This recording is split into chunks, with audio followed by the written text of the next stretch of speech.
Mi nombre es Rosa Esperanza Gutiérrez. Tengo 42 años, y durante los últimos 2 años fui apenas una sombra más en la mansión del empresario más rico de la Ciudad de México, don Rogelio Albuquerque Mendoza. Todos los días despertaba a las 5 de la mañana en el pequeño cuarto de servicio en el último piso. Tomaba un café rápido con las otras trabajadoras y comenzaba a limpiar cada rincón de aquella residencia inmensa en el exclusivo barrio de Polanco, donde el lujo gritaba en cada mármol italiano importado, cada candelabro de cristal austríaco y cada obra de arte que costaba más de lo que yo ganaría en 10 años. Para don Rogelio, yo era completamente invisible, apenas la muchacha que organizaba su vida millonaria sin que él tuviera que molestarse con mi existencia. Pasaba frente a mí en los pasillos sin siquiera levantar la vista. Hablaba de mí en tercera persona, aunque yo estuviera presente.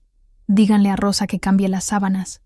Y cuando necesitaba algo, simplemente gritaba, «¡Empleada!», sin tomarse la molestia de recordar mi nombre.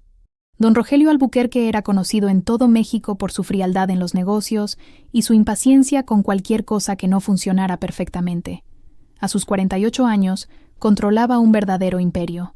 Constructoras que levantaban rascacielos en Polanco y Santa Fe, inmobiliarias que vendían mansiones a la élite mexicana, hoteles de lujo en Cancún y Los Cabos. Lo manejaba todo con puño de hierro. Gritaba a subordinados por teléfono, despedía a empleados sin explicación y trataba a los trabajadores como piezas desechables que podían ser reemplazadas en cualquier momento. Pero había algo que ni todos sus millones de pesos podían comprar: la cura para el Alzheimer en estado avanzado que devoraba lentamente la mente brillante de doña Elena Mendoza de Albuquerque, su madre de 78 años. Ella, que había sido una de las mujeres más elegantes e inteligentes de la sociedad mexicana, profesora de literatura en la Universidad Nacional Autónoma de México durante 40 años, ahora apenas lograba recordar su propio nombre o reconocer al hijo que amaba más que a su propia vida. En la primera semana trabajando en la mansión, presencié una escena que me rompió el corazón y me mostró el tipo de hombre con el que tendría que lidiar. Era una tarde de martes, alrededor de las 5. Doña Elena había salido de su cuarto confundida, vestida solamente con una bata de seda, buscando desesperadamente a su difunto esposo, don Ernesto, que había muerto 10 años atrás. La encontré en el pasillo principal, desorientada y temblando, intentando abrir puerta tras puerta, llamando: «Ernesto, mi amor, ¿dónde estás? Dijiste que volverías de la oficina para cenar juntos. Los tamales de Conchita se están enfriando». Don Rogelio apareció saliendo de la biblioteca, todavía hablando por teléfono con algún inversionista de Monterrey. Cuando vio a su madre en ese estado, su rostro se torció en una mezcla de ira, vergüenza y desesperación. «Mamá, por el amor de Dios, ¿cuántas veces tengo que repetirte que papá murió hace 10 años? ¡10 años!», gritó, colgando el teléfono con violencia. «¡Estás haciendo el ridículo! ¡Enfermera! ¡Enfermera! ¡Venga a buscar a mi madre ahora mismo!». Vi a doña Elena encogerse como una niña asustada. Miró a su hijo con aquellos ojos grandes y azules, antes tan vivos y ahora vacíos de reconocimiento, y lágrimas silenciosas le rodaron por las mejillas arrugadas. Murmuró algo que sonó como «Perdón, mijo», y se dejó llevar por la enfermera como un animal herido. «¿Y tú?». Don Rogelio se volvió hacia mí con furia. «¿Por qué no estabas cuidando que ella no saliera del cuarto? ¿Para qué demonios les pago?». «Lo siento, señor», respondí bajito. «Estaba limpiando la biblioteca y no vi cuando ella…». «No quiero excusas. Quiero eficiencia. Si esto vuelve a pasar, estás en la calle». En ese momento, viendo a doña Elena ser arrastrada por el pasillo mientras seguía llamando a su Ernesto, juré para mí misma que haría algo para ayudarla, aunque don Rogelio jamás lo supiera. Aquellas lágrimas silenciosas me recordaron a mi propia abuelita Carmen, que también había luchado contra el cruel olvido de la demencia antes de partir al cielo, y de cómo toda mi familia se unió para darle cariño y dignidad hasta su último suspiro. Lo que don Rogelio no sabía, y cómo podría saberlo si nunca se interesó por conocer a las personas que trabajaban para él, es que antes de convertirme en una simple empleada de limpieza que ganaba 5,000 pesos al mes, yo era Rosa Esperanza Gutiérrez, terapeuta ocupacional graduada con honores por la Universidad Nacional Autónoma de México. Durante 15 años trabajé en el prestigioso Instituto Nacional de Geriatría, especializándome en estimulación cognitiva para pacientes con demencia senil, Alzheimer y otras enfermedades neurodegenerativas. Mi carrera era mi pasión. Despertaba cada día ansiosa por trabajar con mis pacientes, desarrollando técnicas innovadoras de musicoterapia, ejercicios de coordinación motora, actividades de estimulación sensorial. Publiqué 3 artículos en revistas especializadas, participé en congresos internacionales en Buenos Aires y Miami, era respetada por mis colegas y adorada por pacientes y familiares. Pero la vida tiene esas ironías crueles que ponen a prueba nuestra resistencia. Hace 3 años, en una semana de infierno que cambió mi existencia para siempre, recibí 3 golpes simultáneos. Mi madre, Esperanza Gutiérrez, fue diagnosticada con diabetes tipo 2 en estado avanzado, exigiendo cuidados constantes y medicamentos carísimos. Mi hijo menor, Pedrito, de apenas 8 años, comenzó a presentar dificultades de aprendizaje que requerían acompañamiento psicopedagógico intensivo, y mi hija de en medio, Lupita, de 15 años, cayó en una depresión profunda tras ser víctima de bullying en la escuela y necesitaba urgentemente apoyo psicológico. El salario de terapeuta en el instituto público, aunque bueno, no cubría los crecientes gastos de la familia. Las consultas particulares para Pedrito costaban 1,000 pesos cada una. Los medicamentos de mi mamá, otros 2,000 al mes. El tratamiento de Lupita, 1,500 más. Traté de conciliar todo, pero llegó un punto en que pasaba más tiempo corriendo entre médicos, escuelas y farmacias que cuidando a mis propios pacientes.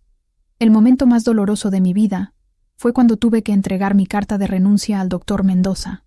Irónicamente, el mismo apellido de mi futuro patrón. Él intentó convencerme de quedarme. Me ofreció horarios flexibles, pero yo sabía que no podría dar lo mejor de mí profesionalmente mientras mi familia se desmoronaba. Rosa, eres una de las mejores terapeutas que han pasado por aquí, me dijo sosteniendo mi carta con tristeza. Tus pacientes te adoran. Tus técnicas son revolucionarias. ¿Estás segura de que no hay otra manera? Doctor, mis hijos me necesitan ahora, y mi mamá no tiene a nadie más. Tal vez en el futuro, cuando las cosas se acomoden, pero el futuro parecía cada vez más distante. En los meses siguientes, acepté trabajos de limpieza en casas de clase media alta, ganando mucho menos, pero con horarios que me permitían cuidar de mi familia. El dinero era poco, pero era lo que podía conciliar con las necesidades urgentes de quienes más amaba en el mundo.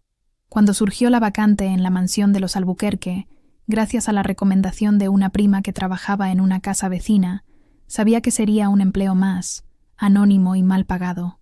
Pero los 3,000 pesos extra al mes hacían diferencia en la compra de medicamentos de mi mamá, y yo había aprendido a tragarme mi orgullo profesional para garantizar el bienestar de mi familia. Don Rogelio gastaba fortunas astronómicas con los mejores neurólogos de la ciudad y del mundo. El doctor Martínez, el especialista más renombrado en Alzheimer de la Ciudad de México, el doctor Vázquez, que atendía a la élite de Guadalajara. Incluso famosos especialistas, traídos especialmente desde Houston, Madrid y Zúrich. Medicamentos experimentales que costaban más de 50,000 pesos al mes. Equipos de última generación, importados de Alemania. Enfermeras particulares las 24 horas, que ganaban más en una semana de lo que yo en un mes entero. Pero doña Elena seguía empeorando visiblemente, cada día más distante de la realidad, más perdida en un mundo nebuloso que ya no lograba descifrar.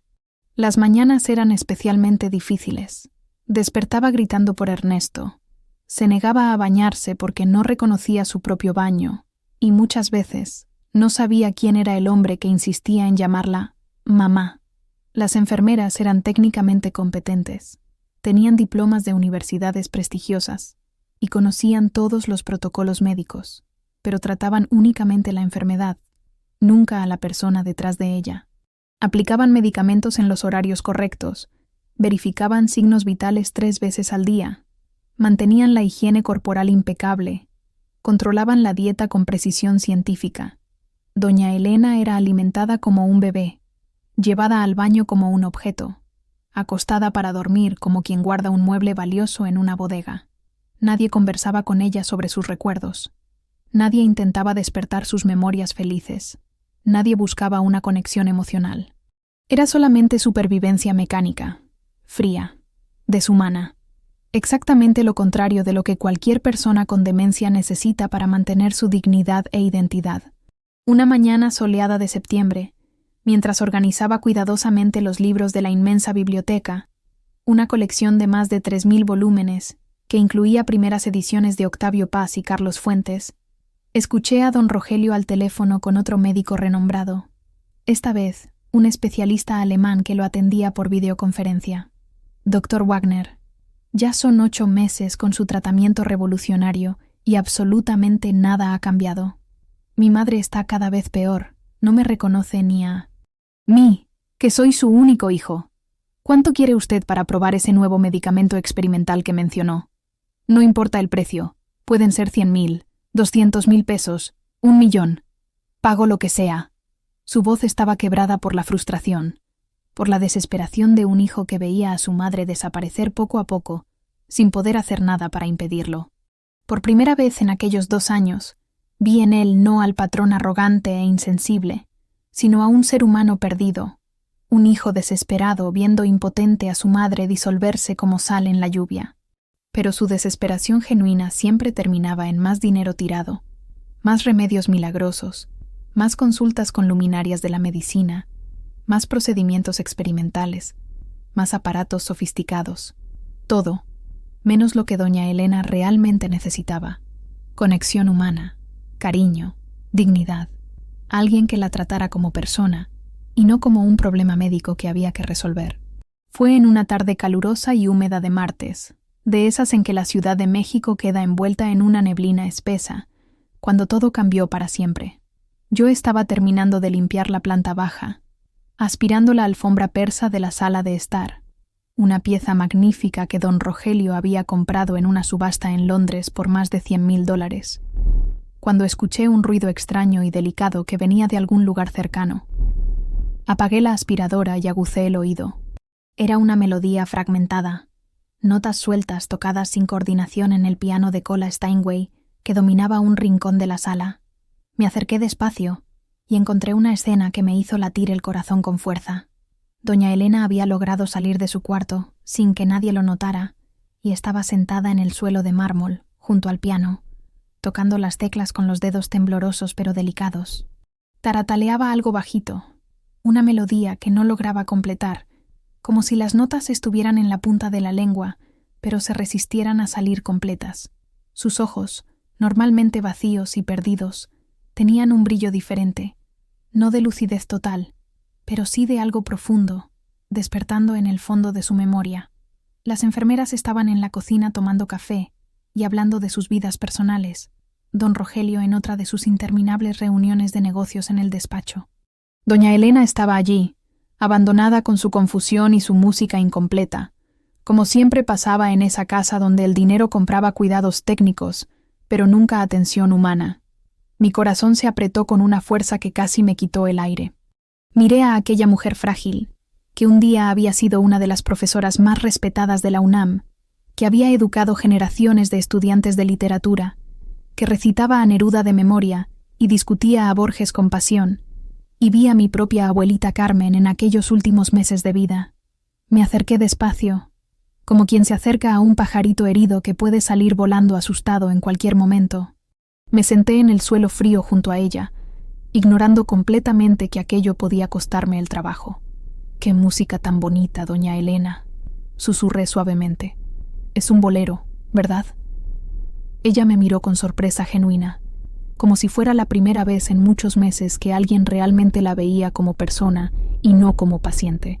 Sus ojos azules, descoloridos por la edad pero aún hermosos, brillaron por un instante mágico con algo que podría ser reconocimiento. Era la música de mi boda con Ernesto», murmuró, la voz temblorosa pero sorprendentemente clara. «Bailamos esta canción en la iglesia de San Hipólito, en 1967, pero no logro recordar. Las palabras se perdieron. No puedo. ¿Bésame mucho?», arriesgué suavemente, reconociendo los fragmentos de la melodía que intentaba tocar. El rostro de doña Elena se iluminó con una sonrisa genuina, la primera que yo había visto en aquellos 2 años. Una sonrisa que transformó por completo su expresión. trayendo de vuelta ecos de la mujer elegante y radiante que había sido. Sí, sí, bésame mucho, como si fuera esta noche la última vez. Comenzó a cantar con la voz frágil pero afinada, y yo la acompañé suavemente en la melodía. Durante 5 minutos absolutamente mágicos, ella estuvo presente, conectada, viva de verdad. Cantamos juntas aquella canción inmortal de Consuelo Velázquez, y vi lágrimas de alegría rodar por sus mejillas arrugadas. No eran lágrimas de tristeza ni de confusión, sino de pura felicidad por haber encontrado, aunque fuera brevemente, un pedacito de sí misma que creía perdido para siempre. Cuando la música terminó, tomó mi mano con una fuerza sorprendente y dijo: «Tienes una voz linda, mija. ¿Cómo te llamas?» «Rosa, doña Elena. Rosa Esperanza. Rosa. Qué nombre tan bonito. Como las rosas del jardín que Ernesto plantó para mí». A partir de ese momento, desarrollé un plan secreto que cambiaría nuestras vidas para siempre. Cada vez que la mansión quedaba relativamente vacía, o cuando las enfermeras se distraían con sus conversaciones interminables sobre telenovelas y chismes, yo pasaba unos minutos preciosos con doña Elena. Comencé a usar discretamente técnicas que había aprendido y perfeccionado durante mis 15 años en el Instituto Nacional de Geriatría. Estimulación sensorial a través de la música mexicana tradicional, ejercicios motores disfrazados de juegos cariñosos, evocación de recuerdos con fotografías antiguas y objetos con significado emocional. Descubrí que doña Elena reaccionaba de forma absolutamente extraordinaria a los mariachis y a los boleros de su juventud. Cuando yo reproducía discretamente en mi celular grabaciones antiguas de Vicente Fernández, Pedro Infante o Javier Solís, ella empezaba a mover los brazos graciosamente, como si bailara con una pareja invisible. Sus movimientos, normalmente rígidos y descoordinados, se volvían fluidos y elegantes, reflejando a la mujer refinada que había sido. Al mostrar álbumes de fotografías antiguas que encontré en un cajón del despacho, fotos de sus viajes románticos con don Ernesto por la República Mexicana, lograba recordar detalles sorprendentes y específicos: el nombre del hotel colonial donde se hospedaron en San Miguel de Allende, el sabor inolvidable del mole poblano que comieron en una fonda en Puebla, el vestido azul marino que usó en sus bodas de plata, el color de las bugambilias en el jardín de la casa donde pasaron la luna de miel. En Cuernavaca, empecé a traer pequeños objetos de mi casa, cosas que pudieran despertar memorias sensoriales. Un pañuelo de seda que perteneció a mi abuelita y que tenía una textura similar a los que doña Elena usaba en su juventud. Flores frescas del tianguis que le recordaban el perfume de jazmín que solía usar en los años 70. Semillas grandes de calabaza para ejercitar la coordinación motora fina, de manera lúdica y placentera. Cada sesión improvisada era un pequeño milagro. Vi a doña Elena reír como una niña cuando lograba meter todas las semillas en un frasco. Vi sus ojos llenarse de lágrimas buenas cuando una canción despertaba un recuerdo particularmente feliz. Vi sus manos temblorosas moverse con gracia cuando intentaba bailar, sentada en la silla. 3 semanas después de nuestro primer encuentro musical, algo extraordinario empezó a ocurrir. Doña Elena comenzó a buscarme activamente con la mirada cada vez que entraba en los cuartos donde ella estaba. Sonreía genuinamente al verme llegar. Intentaba balbucear mi nombre con cariño. Extendía las manos hacia mí, como una niña que quiere brazos. Sus movimientos corporales se volvieron visiblemente menos rígidos, sus expresiones faciales más vivas, sus momentos de lucidez notablemente más frecuentes y duraderos.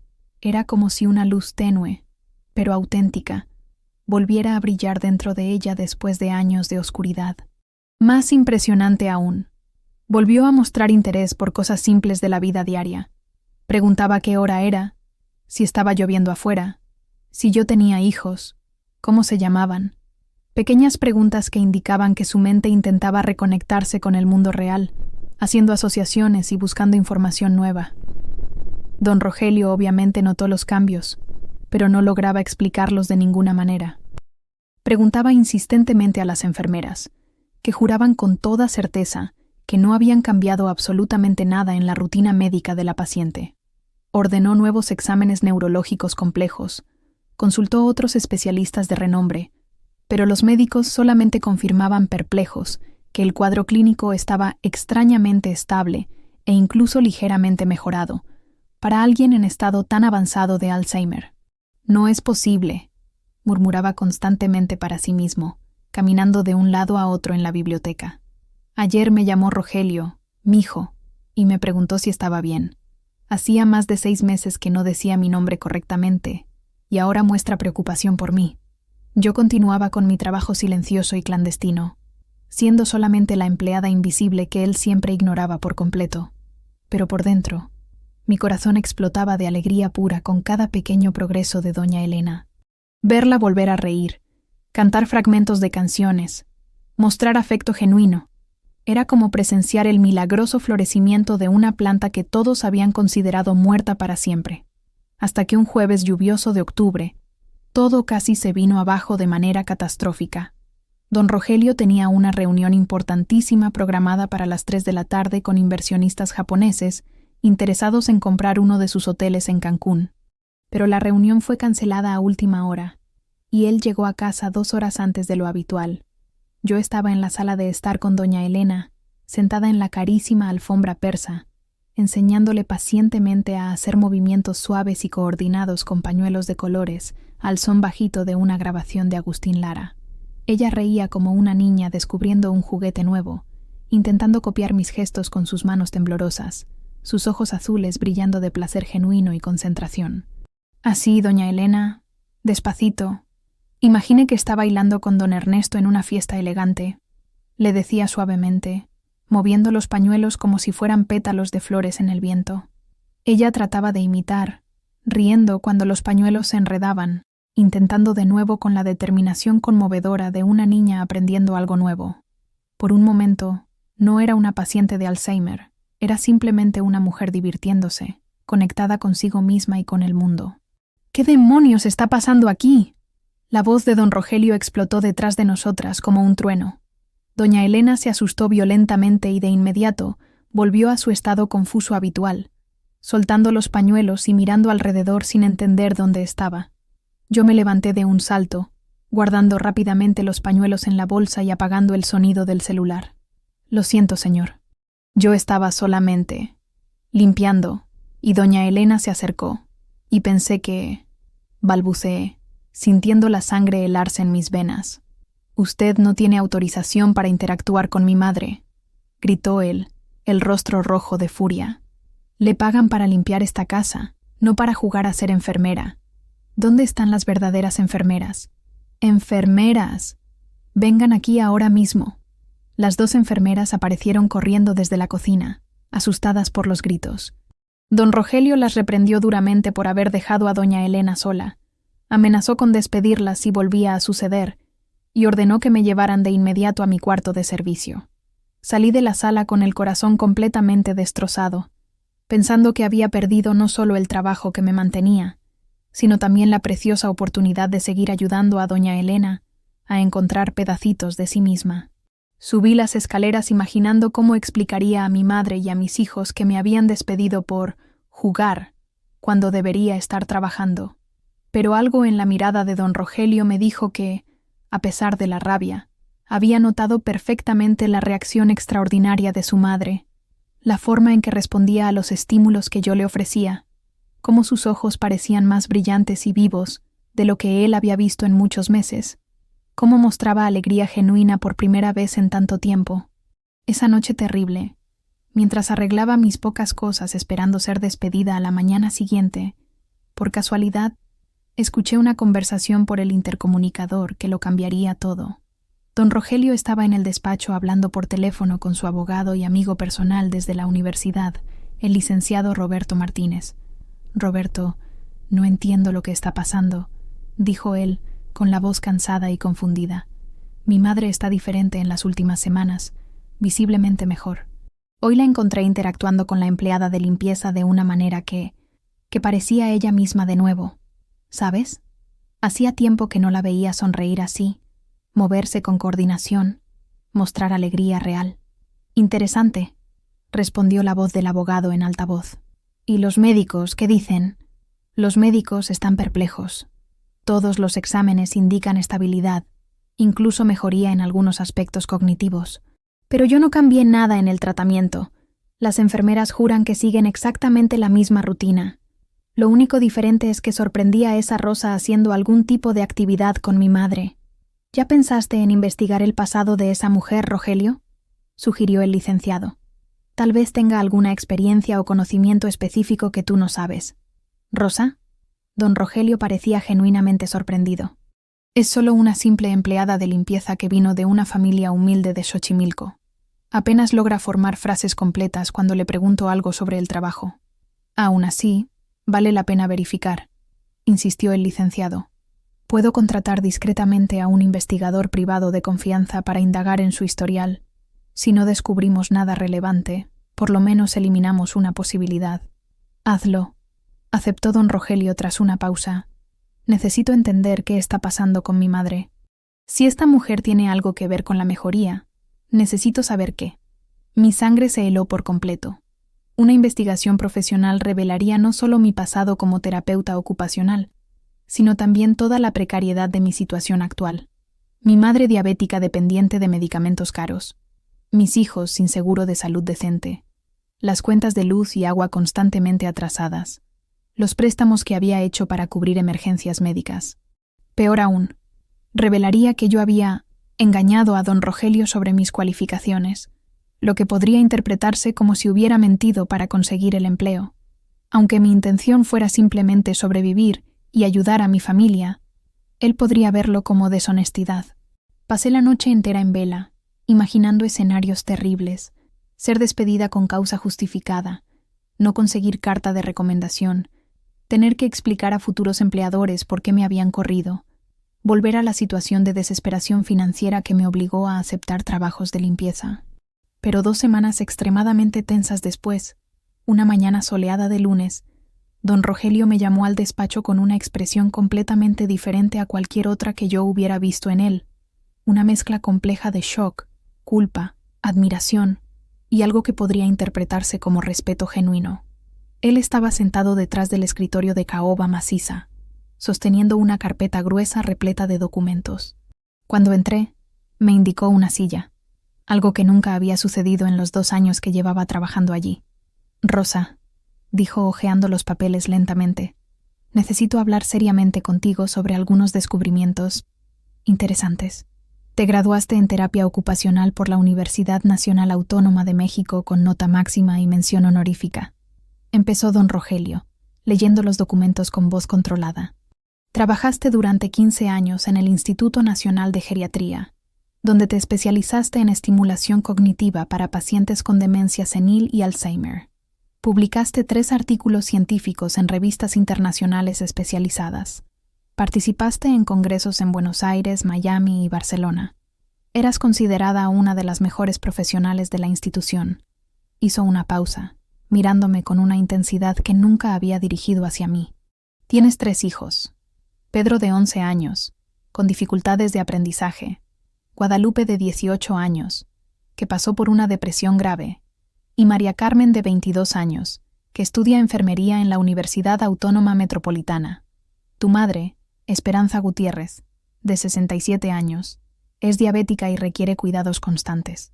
Abandonaste tu carrera profesional hace 3 años para poder cuidar a tu familia y garantizar que todos tuvieran el tratamiento médico necesario.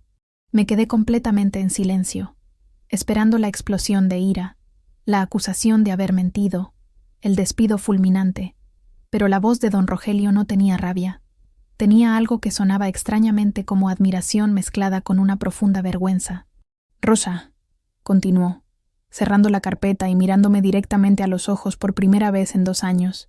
¿Por qué nunca me contaste sobre tu formación? ¿Por qué dejaste que yo te tratara como una simple empleada de limpieza cuando tenías conocimiento específico que podría haber ayudado a mi madre desde el primer día? Porque usted nunca me preguntó, señor. Respondí con total honestidad, la voz temblorosa. Para usted, yo siempre fui apenas la muchacha que limpia su casa y que no debe incomodar. Mi pasado, mi formación, mi experiencia, nada de eso le interesaba. Usted me contrató para ser invisible y hacer el trabajo doméstico sin cuestionar. Él bajó la cabeza, y por primera vez vi la culpa genuina estampada en su rostro.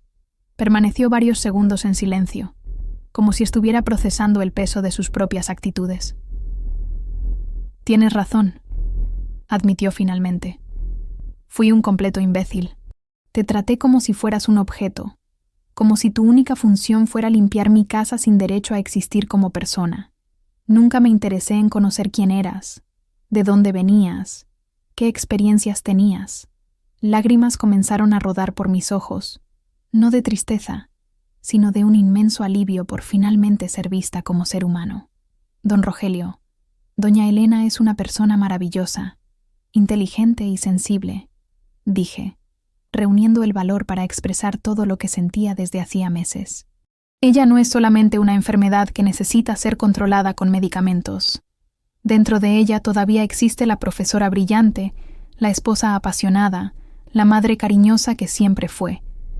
La música despierta esos recuerdos, los ejercicios suaves mantienen la coordinación, las conversaciones afectuosas preservan la dignidad.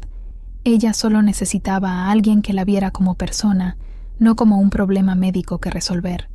Don Rogelio se levantó de la silla y en un gesto completamente inédito, comenzó a caminar por la sala con las manos en el cabello, visiblemente emocionado. Dios mío, Rosa, gasté cientos de miles de pesos buscando curas milagrosas en todo el mundo, cuando la solución estaba aquí, trabajando en mi propia casa. Y no solamente la solución, una profesional excepcional que podría haber transformado la vida de mi madre desde el inicio.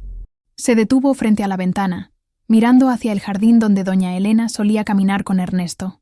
¿Sabes lo que más me avergüenza? No es solo haber desperdiciado 2 años, es haberte tratado como invisible cuando estabas haciendo el mayor sacrificio posible. Abandonar una carrera brillante para cuidar de tu propia familia. Hiciste exactamente lo que yo debería haber hecho por mi madre. Priorizaste el amor sobre el dinero. Se giró hacia mí con los ojos llenos de lágrimas. Rosa, quiero hacerte una propuesta que debería haberte hecho hace 2 años. Deja inmediatamente de trabajar como empleada de limpieza. Quiero que seas oficialmente la terapeuta ocupacional de mi madre, con contrato, salario digno de una profesional calificada, 15.000 pesos al mes para empezar. Seguro médico completo para ti y toda tu familia a través de mi convenio empresarial. Tu madre tendrá acceso a los mejores endocrinólogos de la ciudad. Tus hijos tendrán acompañamiento psicopedagógico y psicológico particular. No pude hablar. Las lágrimas me caían con tanta fuerza que apenas lograba respirar. Pero eso no es todo, continuó. Quiero aprender. Quiero que me enseñes cómo comunicarme con mi propia madre, cómo participar en su tratamiento, cómo ser un mejor hijo en los años que aún nos quedan juntos. Y quiero compensar estos 2 años perdidos. Señor, yo no sé qué decir. Di que aceptas, pidió él, extendiéndome la mano. Di que me perdonas por haber sido un patrón ciego y arrogante, y que me ayudarás a recuperar el tiempo perdido con mi madre. Apreté su mano con fuerza, sintiendo que toda mi vida cambiaba en ese momento mágico. En los meses siguientes, la transformación fue absolutamente extraordinaria, no solamente en doña Elena, sino en toda la dinámica de aquella mansión que antes había sido fría como un hospital. Implementamos una rutina estructurada pero profundamente cariñosa. Mañanas con musicoterapia y ejercicios de coordinación motora disfrazados de baile. Tardes con estimulación cognitiva a través de álbumes de fotografías y objetos con significado emocional. Noches con conversaciones suaves sobre recuerdos felices de su juventud. Don Rogelio, que insistió en que lo llamara solamente Rogelio, aprendió a comunicarse con su madre de manera afectuosa y paciente. Participaba activamente en las sesiones de terapia. Descubrió que tenía un talento natural para tocar el piano y comenzó a acompañarnos en las sesiones de musicoterapia. Veía sus ojos llenarse de lágrimas buenas cada vez que doña Elena lo reconocía y le sonreía. Doña Elena volvió a reconocer a su hijo la mayoría de los días, a decir su nombre con cariño, a mostrar preocupación cuando él parecía cansado o estresado. Volvió a reírse de chistes simples, a cantar fragmentos enteros de sus canciones favoritas, a contar historias fragmentadas pero llenas de emoción sobre su juventud y su matrimonio. Más impresionante aún, comenzó a tratarme como parte de la familia. Me llamaba mija con cariño, preguntaba por mis hijos, recordaba sus nombres, mostraba afecto genuino. Los domingos por la tarde, cuando mi familia me visitaba en el trabajo, ella conversaba con mi madre sobre recetas antiguas y trataba a mis hijos como nietos queridos. Pero Rogelio quería ir mucho más allá de la transformación personal.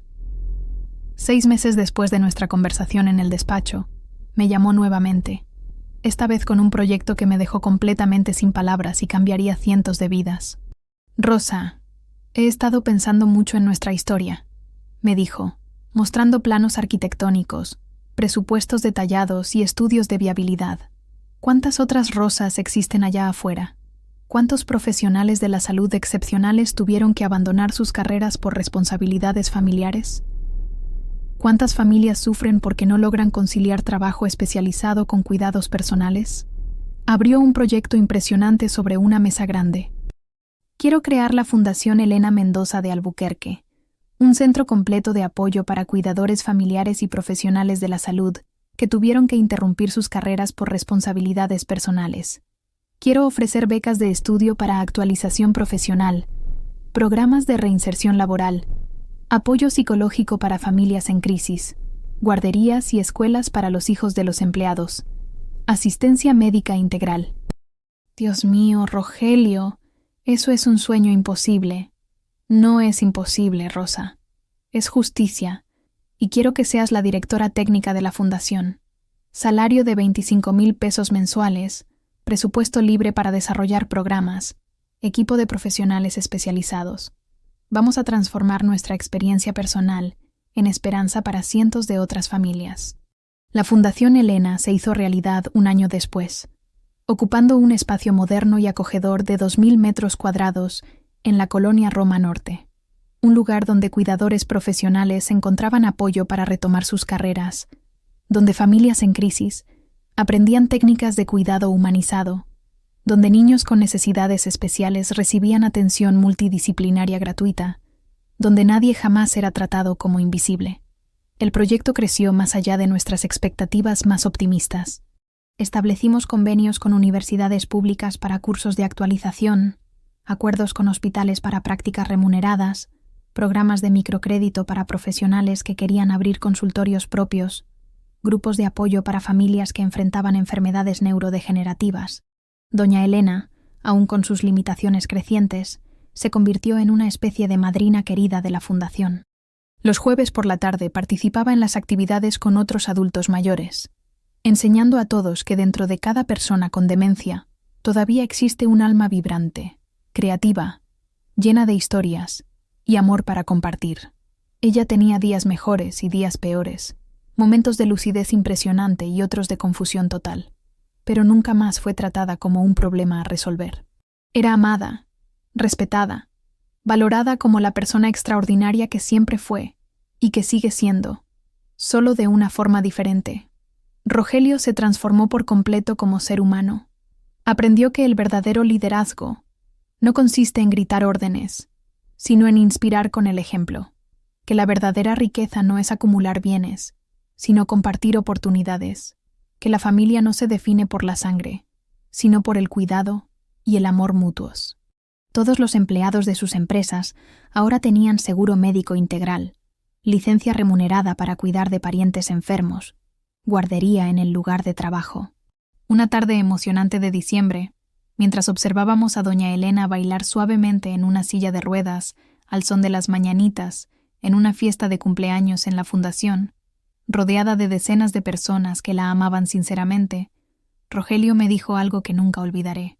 Rosa, salvaste 3 vidas al mismo tiempo, la de mi madre, la mía y la tuya. Estaba tan obsesionado con comprar una cura imposible que olvidé ofrecer el remedio más poderoso que existe, amor incondicional y dignidad humana.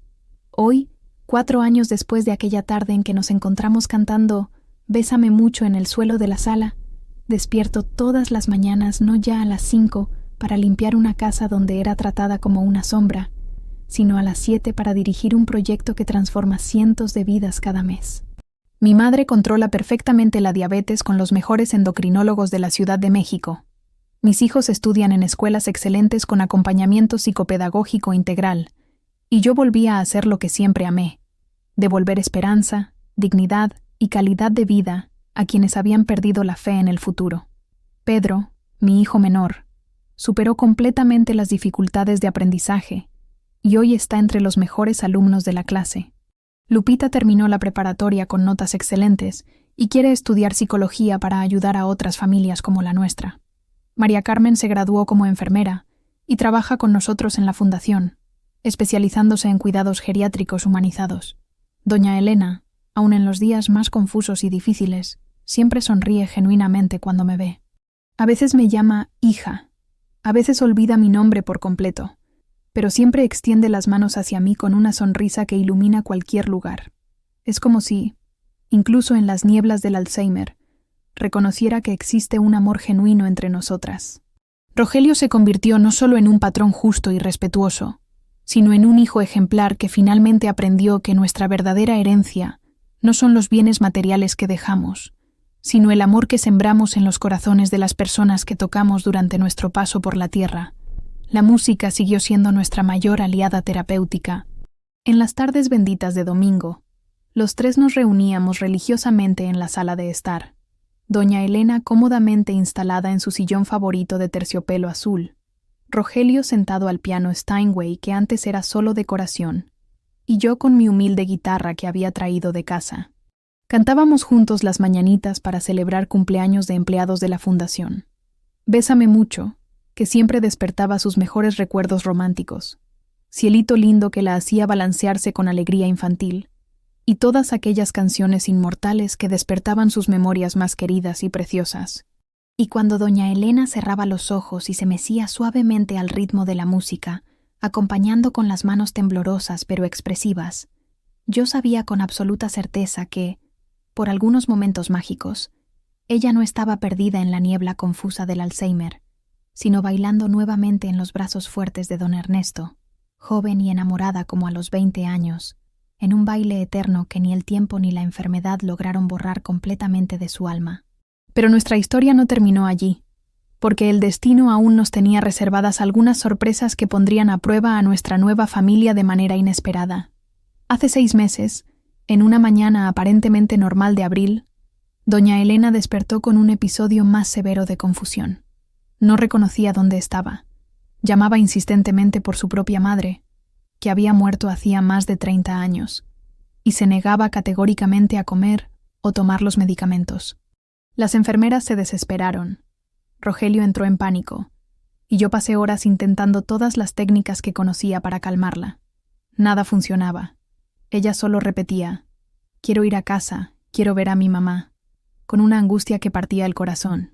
Fue entonces cuando tuve una inspiración. Tomé mi celular y busqué en YouTube grabaciones antiguas de rancheras que su generación escuchaba en la infancia. Encontré una grabación rara de 1950 de Jorge Negrete cantando México lindo y querido. Puse el sonido bajito, cerca de su oído. El efecto fue instantáneo y casi milagroso. Doña Elena dejó de llorar.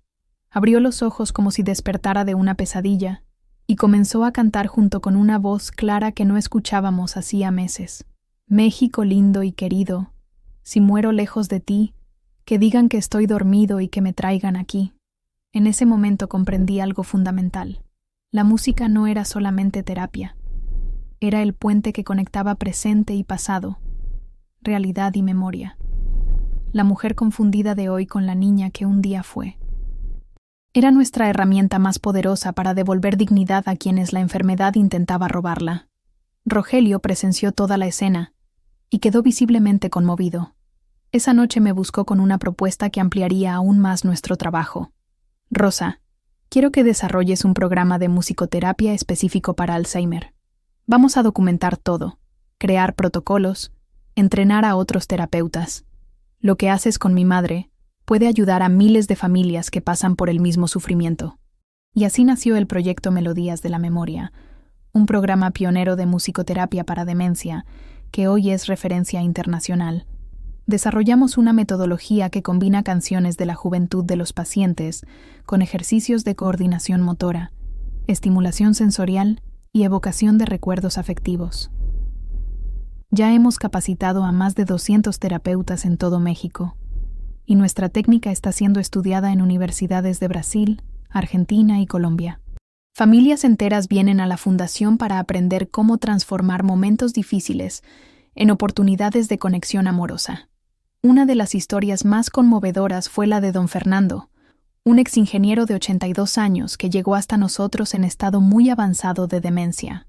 No hablaba hacía 6 meses. No reconocía a su esposa después de 50 años de matrimonio. Vivía en un mundo completamente aislado. Su hija, Esperanza, estaba desesperada y considerando la internación definitiva. Después de algunas sesiones probando diferentes estilos musicales, descubrimos que reaccionaba extraordinariamente al mariachi. Cuando tocábamos El Rey de José Alfredo Jiménez, abría los ojos, movía los labios intentando seguir la letra, y sus manos marcaban el ritmo en la silla de ruedas. 3 meses después, don Fernando volvió a decir palabras sueltas, a sonreírle a su esposa, a mostrar reconocimiento emocional incluso cuando no podía verbalizar. En la última sesión que tuvimos juntos, logró cantar un verso completo de Volver mientras sostenía la mano de su esposa. Esperanza lloró tanto de alegría que empapó mi blusa. «Me devolviste a mi papá», me dijo. Ya no esperaba volver a escuchar su voz pronunciando mi nombre. Historias como esa se multiplican todos los días en la fundación. Cada pequeña victoria, una sonrisa recuperada, una palabra pronunciada, un gesto de cariño, representa a una familia entera que vuelve a tener esperanza, que aprende a encontrar belleza incluso en la imperfección de la enfermedad. Rogelio se volvió un defensor apasionado de nuestra causa. Usó su influencia empresarial para conseguir donaciones de otros empresarios, participó en congresos médicos para divulgar nuestra metodología y transformó parte de sus empresas en un modelo de inclusión social que es ejemplo para todo el país. El año pasado fuimos invitados a presentar nuestro trabajo en el Congreso Internacional de Gerontología en Madrid. Yo, que hacía 5 años limpiaba pisos como invisible, estaba en un auditorio con 1,500 especialistas de todo el mundo, explicando cómo la música mexicana puede devolver dignidad a adultos mayores con demencia. Cuando terminé la presentación y recibí aplausos de pie de médicos renombrados de Europa y Estados Unidos, pensé en mi abuelita Carmen, que habría estado tan orgullosa de ver a su nieta representando a México en una conferencia internacional. Pero el momento más emocionante no fue el reconocimiento científico. Fue cuando regresé a casa y encontré a doña Elena esperándome en la sala, sosteniendo en sus manos temblorosas un pequeño ramo de jazmines que había pedido al jardinero cortar especialmente para mí. «Para mi Rosa querida», dijo con dificultad pero con un inmenso cariño, «que siempre me cuida con tanto amor». En ese momento comprendí que todo reconocimiento profesional del mundo no vale un gesto simple de gratitud de quien amas y de quien te ama de vuelta. Hoy, nuestra rutina diaria en la mansión que se volvió hogar es una sinfonía delicada de cuidados, risas, música y mucho amor. Doña Elena tiene sus días mejores y peores, pero nunca más tiene días sin dignidad. Despertamos cantando las mañanitas, desayunamos al son de boleros románticos, hacemos ejercicios de coordinación bailando jarabe tapatío y terminamos el día con canciones de cuna que la ayudan a dormir tranquila. Rogelio aprendió a tocar sus canciones favoritas en el piano, y los sábados por la tarde organizamos pequeños conciertos en la sala de estar, donde empleados de la fundación, vecinos y amigos vienen a cantar con nosotros. Doña Elena siempre ocupa el lugar de honor, aplaudiendo y sonriendo a cada presentación como si fuera la primera vez que escuchara aquellas melodías. Mi familia se integró por completo a esta nueva realidad. Mi madre, Esperanza, se volvió gran amiga de doña Elena. Conversan sobre recetas antiguas, intercambian consejos sobre plantas medicinales y ríen juntas viendo telenovelas clásicas mexicanas en la televisión. Pedro, ahora con 15 años y completamente recuperado de las dificultades de aprendizaje, toca la guitarra y se presenta regularmente en nuestros recitales familiares. Lupita, a los 22, terminó la carrera de psicología y trabaja con nosotros desarrollando programas de apoyo emocional para familias que enfrentan enfermedades neurodegenerativas. María Carmen, ya graduada como enfermera especialista en geriatría, es mi mano derecha en la fundación y desarrolló técnicas innovadoras que combinan cuidados médicos tradicionales con estimulación afectiva humanizada. La semana pasada, recibimos una noticia que nos llenó de orgullo. La Secretaría de Salud de México decidió adoptar oficialmente nuestra metodología de musicoterapia como protocolo estándar para el tratamiento de demencia en hospitales públicos de todo el país. Nuestro pequeño milagro personal se transformó en política pública que beneficiará a miles de familias mexicanas. Cuando Rogelio me dio la noticia, yo estaba en el jardín con doña Elena, enseñándole a plantar semillas de girasol en una jardinera adaptada. Ella levantó los ojos del macetero y dijo, con una claridad que no mostraba hacía semanas: «Rosa, mija, trajiste música a nuestra casa cuando todo era silencio. Ahora llevarás esa música a todo México». Fueron palabras simples, tal vez olvidadas por ella algunos minutos después, pero que resumen perfectamente nuestra jornada. Transformar silencio en música, aislamiento en conexión, desesperación en esperanza. Hoy, cuando miro por la ventana de la fundación y veo decenas de familias llegando para participar en nuestras actividades, adultos mayores empujados cariñosamente en sillas de ruedas por hijos atentos, nietos aprendiendo a conversar con abuelitos confundidos, terapeutas dedicados desarrollando técnicas cada vez más humanizadas, siento una gratitud profunda por todos los caminos tortuosos que me trajeron hasta aquí, porque descubrí algo que ninguna universidad enseña, que nuestra verdadera vocación no está necesariamente en el diploma que conseguimos, sino en la capacidad de transformar amor en acción, conocimiento en compasión, experiencia personal en esperanza colectiva. La mayor lección que aprendí en estos años extraordinarios es que todos nosotros, independientemente de edad, condición social o estado de salud, necesitamos fundamentalmente ser vistos, valorados y amados por lo que somos, no por lo que producimos, poseemos o logramos realizar. Doña Elena me enseñó eso a través de su fragilidad valiente, mostrando que incluso cuando las palabras se pierden, el corazón sigue hablando. Rogelio lo aprendió a través de su vulnerabilidad transformadora, descubriendo que el verdadero poder no está en dominar, sino en servir. Y yo redescubrí mi propio valor al permitirme ser más que una sombra servil, convirtiéndome en protagonista de mi propia historia de superación. Todas las tardes, cuando los trabajos en la fundación terminan y regresamos a casa, repetimos un ritual que creamos espontáneamente y que se volvió sagrado para nuestra familia reconstruida. Nos sentamos los tres en la terraza que da al jardín, doña Elena en su mecedora favorita, Rogelio en un sillón a su lado, yo en el banquito que él mismo compró para que siempre estuviera cerca de ellos. Cantamos juntos una canción diferente cada día, elegida por doña Elena cuando logra expresarse, o por nosotros cuando está más confundida. Puede ser una ranchera alegre que la hace aplaudir, un bolero nostálgico que despierta recuerdos románticos, o una simple canción de cuna que calma sus preocupaciones. Y cuando el sol se pone detrás de los jacarandás que Ernesto plantó hace 50 años, y doña Elena cierra los ojos meciéndose suavemente al ritmo de la música que flota en el aire tibio de la tarde, sé que estamos todos exactamente donde deberíamos estar. Porque finalmente comprendí que la danza de la memoria no se trata de recordar perfectamente el pasado, sino de crear momentos de belleza en el presente que valgan la pena ser vividos, aunque sean olvidados al minuto siguiente.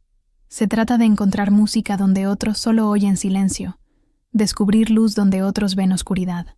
Nuestra historia prueba que los milagros existen, pero no llegan en paquetes dorados del cielo. Nacen cuando decidimos tratar a cada persona con la dignidad que merece, cuando elegimos ver posibilidades donde otros solo ven limitaciones, cuando transformamos nuestro propio dolor en puente para aliviar el sufrimiento ajeno. Y hoy, cuando miro a doña Elena tarareando suavemente una melodía que quizá ni ella misma sepa de dónde viene, a Rogelio acompañando en el piano con dedos que aprendieron a expresar amor a través de la música, y a las cientos de familias que encontraron esperanza a través de nuestro trabajo, sé que todos somos compañeros en esta delicada coreografía entre recordar y olvidar, entre perder y encontrar, entre ser invisible y finalmente ser visto con todo el amor que siempre merecimos. La música continúa, y nosotros seguimos bailando. No un baile perfecto, sino un baile verdadero, lleno de tropiezos y recomienzos, de lágrimas y risas, de momentos de confusión y de instantes de pura magia. Un baile que demuestra que el amor verdadero no consiste en curar lo incurable, sino en aprender a encontrar belleza incluso en la imperfección, música incluso en el silencio, esperanza incluso cuando todo parece perdido. Si esta historia tocó tu corazón, suscríbete al canal, deja tu like y comparte con quien necesite escuchar este mensaje de esperanza y amor. Tu comentario también es muy importante para que sigamos trayendo relatos como este, que muestran que la vida siempre nos ofrece una segunda oportunidad para ser felices.